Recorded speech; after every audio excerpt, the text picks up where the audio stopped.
ಇನ್ನು ಮುಂದೆ ನಿಮ್ಮ ನೆಚ್ಚಿನ ಧಾರಾವಾಹಿಗಳ ಫುಲ್ ಎಪಿಸೋಡ್ಗಳು ಸನ್ ನೆಕ್ಸ್ಟ್ ಆಪ್ನಲ್ಲಿ ಮಾತ್ರ.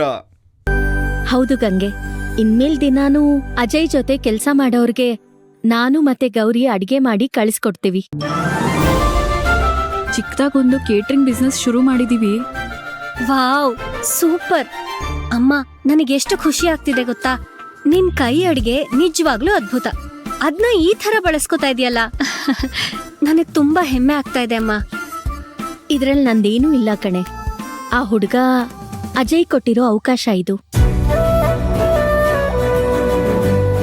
ನಾವಿರೋ ಪರಿಸ್ಥಿತಿಲಿ ಇದ್ರಿಂದಾದ್ರೂ 4 ಕಾಸು ಸಂಪಾದನೆ ಆದ್ರೆ ನಮ್ಗೆ ಆಗತ್ತಲ್ವಾ, ಅದಕ್ಕೆ ಒಪ್ಕೊಂಡೆ. ಅಮ್ಮ, ಅದೇನಾದ್ರೂ ಕ್ಲಿಕ್ ಆಯ್ತು ಅಂತ ಅಂದ್ರೆ ಒಂದ್ ಕೇಟರಿಂಗ್ ಸರ್ವಿಸ್ ಓಪನ್ ಮಾಡ್ಬಿಡೋಣ. ವತ್ಸಲ ಕೇಟರಿಂಗ್ ಸರ್ವಿಸ್ ಹೆಂಗಿದ್ಯಕ್ಕ? ಐಡಿಯಾ ಏನೋ ಚೆನ್ನಾಗಿದೆ, ಆದ್ರೆ ಕೇಟ್ರಿಂಗು ದೊಡ್ಡ ಪ್ರಮಾಣದಲ್ಲಿ ಮಾಡ್ತೀವಿ ಅಂದ್ರೆ ಅದಕ್ಕೆ ಇನ್ವೆಸ್ಟ್ಮೆಂಟ್ ಎಲ್ಲ ಬೇಕಾಗತ್ತೆ. ದುಡ್ಡನ್ನ ಹೇಗೋ ಹೊಂದಿಸಿದ್ರು ಅಷ್ಟು ಜನಕ್ಕೆ ಅಡ್ಗೆ ಮಾಡೋಕ್ ಜಾಗ ಎಲ್ಲಿದೆ ಹೇಳಿ ನಮ್ಮ ಹತ್ರ?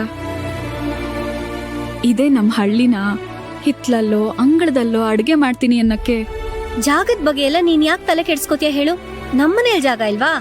ಅಷ್ಟ್ ದೊಡ್ಡ ಮನೇಲಿ ಒಂದ್ ಚಿಕ್ಕ ಜಾಗನ ನೀನು ಅಮ್ಮ ಕೇಟ್ರಿಂಗ್ಗೆ ಅಂತ ಬಳಸ್ಕೊಳ್ಳಿ. ಅದೆಲ್ಲ ಸರಿ ಹೋಗಲ್ಲ ಗಂಗೆ. ನಿಮ್ಮನೇಲೂ ಮನೆ ತುಂಬಾ ಜನ ಇದ್ದಾರೆ. ನಾವು ಬಿಸ್ನೆಸ್ ಮಾಡೋದಕ್ಕೆ ನಿಮ್ಮನೆಯವ್ರ ಹತ್ರ ಜಾಗ ಕೇಳಿದ್ರೆ ಏನ್ ಚೆನ್ನಾಗಿರತ್ ಹೇಳು? ಹಾಗೆಲ್ಲ ಮಾಡೋದ್ ಬೇಡ ಕಣೆ. ಅಮ್ಮ, ತಪ್ಪೇನಿದೆ ಅದ್ರಲ್ಲಿ? ಅಮ್ಮಮ್ಮನ್ ಕೇಳಿದ್ರೆ ಖಂಡಿತ ಎಸ್ ಅಂತಾರೆ. ನಾನು ಅವ್ರ ಜೊತೆ ಮಾತಾಡ್ತೀನಿ. ಅಮ್ಮ ತಾಯಿ, ಅದೆಲ್ಲ ಏನು ಬೇಡ, ನೀನ್ ತೆಪ್ಪಗಿದ್ಬಿಡು. ನಿಮ್ಮಪ್ಪಂಗ್ ಗೊತ್ತಾದರೆ ಮುಗೀತು ನಮ್ ಕತೆ. ಯಾಕೆ? ನಮ್ಮನೆಯವರಿಂದ ಹೆಲ್ಪ್ ತಗೋಬಾರ್ದು ಅಂತನಾ? ಸರಿ ಆಯ್ತು, ನಮ್ಮತ್ತೆ ಮನೆ ಬೇಡ,